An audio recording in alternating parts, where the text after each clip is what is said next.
Hey leaders, Scott Matthew here from Nix Your Limits with another Tuesday training. Today's topic is about one-on-one evaluations. A lot of times in your first job or your student leadership position, you're going to experience, maybe for the first time, a performance evaluation where it's one-on-one with you and a supervisor where they're going to evaluate how you're doing, where you're at in measuring up to the responsibilities of the job, and what you need to do better or what goals you have for the future. Okay, and so as you come into this, it's kind of an intimidating process where you are asked to sit down for the very first time and be evaluated for what you do.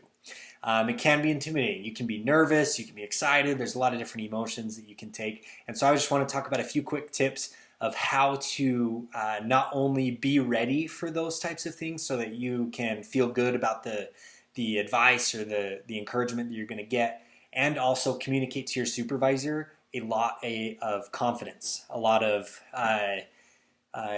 communication that you're on the right track and ready to take a lot of steps forward to become that great employee that you want to be, that they want you to be, and to be able to be really effective and achieve the most greatness in that role. Okay, so one of the first things about performance evaluations is not always, but some systems will have a self-evaluation process where you'll be asked to fill out maybe a self-evaluation form or like an online form or something like that in preparation for the one-on-one. Okay, one of the greatest things about this is this gives you an opportunity to, one, really self-evaluate so that you understand what you've been doing over the last evaluation period. Okay, sometimes an evaluation happens every year. Sometimes an evaluation happens every like 3 months. There will be some kind of period. And one of the great things that you can have an advantage if they have you do a self-evaluation is that you can think back all the way to the start of that evaluation process and help your supervisor remember the awesome things that you did way back at the start. Like that very first event that you planned as a student leader, or that very first awesome tour that you gave, or whatever role or responsibility you had. A lot of times supervisors focus so much on, well, last week this is what you did. And so you can help them remember the amazing stuff that you've done consistently since the beginning. So that's one of the first things. If you do a self-evaluation, try to think back as far as you can with all of the good things during that evaluation period to help your supervisor be able to recognize all of that. Okay, and so as you then do the self-evaluation process, you need to be honest with yourself. Where are you at, and are you giving 100% of your effort to each of those things that you're being evaluated for? Okay, your bosses, your supervisors, don't expect 100% in everything. Supervisors, bosses, they're very critical just naturally, and so they're already going to be looking for ways that you can improve in different things. So don't expect just a 100% A++, you're doing amazing, keep doing what you're doing. It's going to be very rare if a supervisor tells you that. So you need to have that attitude also as you evaluate yourself. Be conservative in where you rank yourself on like a scale of being the very highest. Own it if you are, but be sure and confident and honest with yourself if you're not. Okay, and that helps so much show how willing you are to grow and to change as you go into that evaluation process. So fill out the self-evaluation if there is one, as honest as you can, as real as you can, and that'll help you prepare. Now, if you don't have an actual self-evaluation process, do it for yourself personally, okay? Kind of go through in your mind, what goals do you have? What have you done really well in this last evaluation process? What have you done that kind of didn't work out as well that you need to improve on? Okay, come ready with that ammunition, because in the actual evaluation process, your supervisor is going to ask you some of those questions. They're going to say, so what goals do you have for the next 3 months? Or they're going to say, so what's something in the last couple of months that maybe didn't work out too well that you want to improve on? Okay, if you just sit there and you say, well, that's a good question, and you kind of fumble and you have to make something up on the spot, it doesn't communicate a lot of confidence to your supervisor. Okay, so regardless if you have a self-evaluation process or not, come prepared. Okay, now you're in the actual evaluation. There's a few quick things, like one, make sure you show up on time, show up early actually. You don't want to be late to those because it's an evaluation thing. So don't let them already be able to nail you with, well, you were late today, because that's never going to be helpful. And two, I would advise that you dress up a little bit more than your normal attire in the job.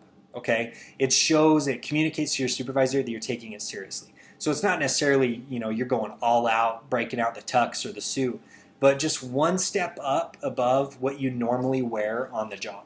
Okay, so that could just be like a nice collared shirt. If you're very casual in the wear of your job, that's kind of for you to decide. But dressing professional communicates that you're taking it seriously and that you are ready to improve and grow. Okay. Now, as you get into the meat of the evaluation, there could be some things that catch you off guard. That your supervisor says, I really want you to understand that this has been going on for some time and you've got to change. And it'll completely blindside you. You'll be like, what? Like, I had no idea. And you'll kind of attempt to backtrack. Like, I had no idea. Oh my gosh, what's going on? Be open and be humble in situations like that, where you will be able to be open to that criticism. And so instead of responding defensively, you respond openly and saying, you know what, that I can do that. I can do that. Like whatever goal you decide to and how to improve to that, you can commit to that and communicate that confidence with your supervisor. So that's going to be important. And you just might get caught off guard because you never know entirely what your supervisor is thinking until you have them in that moment. And so you just need to be ready and confident and committed to improvement. Okay. The next part of that is to embrace growth. Okay. You want to have goals that you set to improve on in the next few months. And what I would advise is you look at some of the other things that we talk about at Nix Your Limits, where you look at the skill set that you need for your dream job, for your career, and you look at those skills that you need, and you look at the skills that you can develop now in that current position, and you try to match those. Okay, if there are skills that you need and skills that you can gain right now, man, focus, go all in on those so that you can really develop and invest on this time so that you're better prepared for your career. Okay, and so come ready and embrace the growth and say, you know what, I really want to get better at recruiting and tours because I'm trying to go into sales and I know that that's going to help me. So I really want to be better in that.